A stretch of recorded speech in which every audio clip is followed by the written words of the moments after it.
कि क्या sector rotation एक बड़ी थीम है जिसकी वजह से बहुत जल्दी जल्दी लोग बाइंग कर रहे हैं कि अपॉर्चुनिटी मिस ना हो?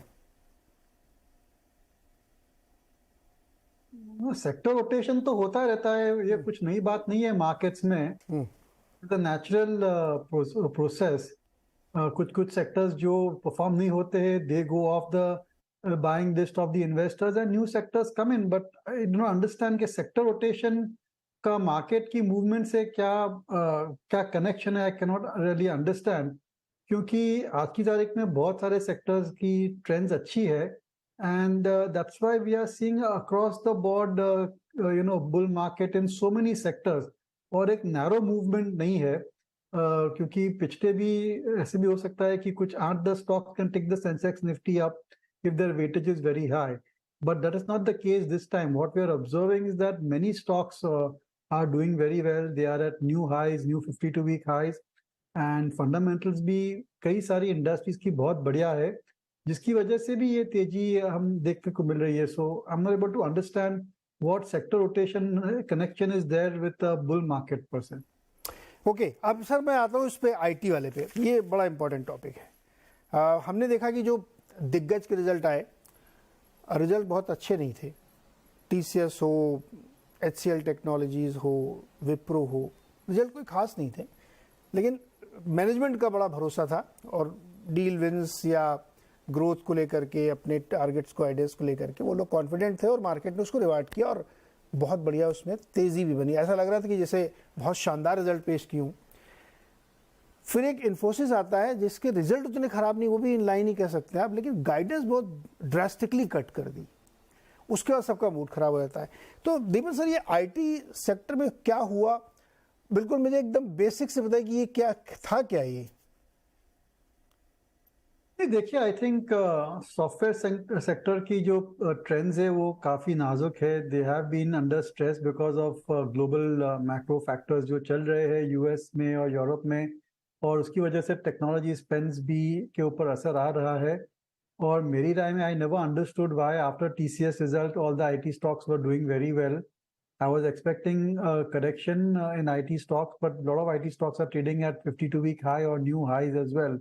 और जो इन्फोसिस का रिजल्ट आया, that's kind of a eye opener कि things are not completely fine in the IT sector and one should be a bit cautious. देखिए, medium term long term outlook बढ़िया है आईटी का, no doubt about that. Technology spending increases are secular in nature, और AI और chat GPT और AI generative की वजह से new opportunities are opening up for them. और tech spend is now very central to every company, every sector and every enterprise and the government as well. So long term prospects अच्छे हैं, पर short term में क्या होता है कि because of delay in deal wins, because of delay in implementation of existing deals which have been won in the past, and also because some of the discretionary projects, और mind discretionary projects जो रहते हैं वहां पर margin सबसे बढ़िया रहती है, because client comes, they want the work to be done immediately on demand and they're prepared to pay a price, although the projects are smaller. So इनकी वजह से I think we are seeing at least maybe this particular financial year may be a stressed year for the Indian software sectors. और मेरी ख्याल से इस level पर तो मैं जरूर से खरीदना नहीं चाहूंगा, और थोड़े थोड़े I think investors can look at kind of reshuffling their portfolios. और जैसे हमने बात की सेक्टर रोटेशन की, this is one sector you can rotate out of. There are many other performing sectors जैसे बैंकिंग है, कैपिटल गुड्स है, automobiles है, ऑटो एंसिलरी है, रियल एस्टेट है। I think all of them are showing very strong fundamental trends and they may be outperformers और may be provide a better return than software at this point of time. तो अभी दीपक sir कह रहे हैं कि वो avoid करेंगे IT sector को लेने से। अनुराग जी, आपके आने से पहले मैं पंकज जी, ये पहली क्या थी? पहले आईटी सेक्टर बहुत ज़बरदस्त चला, फिर गिरा।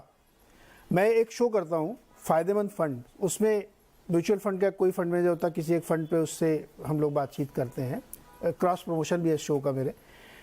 कोई फंड मैनेजर मुझे ऐसा नहीं मिला था जो ये कहे कि हाँ मैं कूद के आईटी ले रहा हूँ, मुझे बहुत अच्छा लगा। सब ये कहते हैं हाँ अभी 2-3 क्वार्टर देखूंगा, अभी 2-3 क्वार्टर और देखूंगा। रिजल्ट आने के बाद कोई बड़े किसी ने तो खरीदा होगा ना, तभी इतने ज़्यादा चले आईटी स्टॉक्स। तो ये क्या पहली क्या है ये पंकज जी, क्या है ये आईटी सेक्टर में? नीरज, इसमें अनुराग जी एक मिनट रुकिए। अनुराग जी पहले पंकज जी से, आपके पास तो यूएस वाला भी जोड़ूंगा मैं। पंकज जी पहले आप बताइए क्या थी ये आईटी की पहली इंडिया में? देखो Neeraj ji, stock market itself एक पहेली है और इस पहेली को हम रोज ही पूछते हैं। But like what we have been guiding our clients, या जिस तरह से हम लोगों से संपर्क में बातें कर रहे हैं, उसमें से कुछ लोग फंड्स के भी सीनियर आदमी हैं, इवन आईटी सेक्टर के सीनियर आदमी हैं। एक तो मेरे को लग रहा है कि IT sector itself has been divided into two halves in the sense, एक जो लार्ज कैप जो 5-6 दिग्गज टेक्नोलॉजी काउंटर्स हैं, और उसके बाद जो नीचे के 15-20 good mid cap technology counters हैं। मैं स्मॉल कैप मिड कैप में, स्मॉल कैप आईटी में अभी नहीं जा रहा हूं। ये दो हाफ में डिवाइड हो गए हैं, और जो अच्छे mid cap IT technology stocks है वो हम देख भी रहे हैं, ऑलमोस्ट काफी रिच वैल्यूएशंस पे इस टाइम काम कर रहे हैं, and they are just refusing to correct. और उसका एक कारण है, I think they have been catering to niche areas, they have been catering to niche companies, और एक पर्टिकुलर स्ट्रेंथ पे वो काम कर रहे हैं, and they have been talking very well about their outlook. और उनके अगर हम रिजल्ट्स भी देखें तो काफी अच्छे एनकरेजिंग रिजल्ट्स आ रहे हैं। और अगर हम जो एक लार्ज कैप दिग्गज जो 5-6 काउंटर्स हैं, इन्फोसिस हुए, टीसीएल हुए, एचसीएल हुए, आई थिंक इनमें देखें तो इनमें कोई बहुत ज्यादा एक ऑप्टिमिज्म नहीं है आई थिंक। और मेरा ये भी मानना है कि ये जो लार्ज कैप आईटी स्टॉक्स है, they definitely can not be outperforming stocks in 2023। One can easily wait for these kind of stocks to make investment. बहुत अच्छी दूसरी जगह अपॉर्चुनिटीज है जहां पर पैसा आपको ज्यादा ग्रोथ पोटेंशियल या ज्यादा रंग लाएगा पैसा। और लार्ज कैप आईटी स्टॉक्स में अगर हम देखें कि ठीक है, इन्फोसिस ने शायद अपना गाइडेंस ओपन कर दिए, बाकी स्टॉक्स की अगर हम बात करें, टीसीएस की करें या विप्रो की करें, तो they just don't give guidance. और इन्फोसिस ने इस तरह की गाइडेंस डाउनग्रेड क्यों किया है, I think it's best known to Infosys.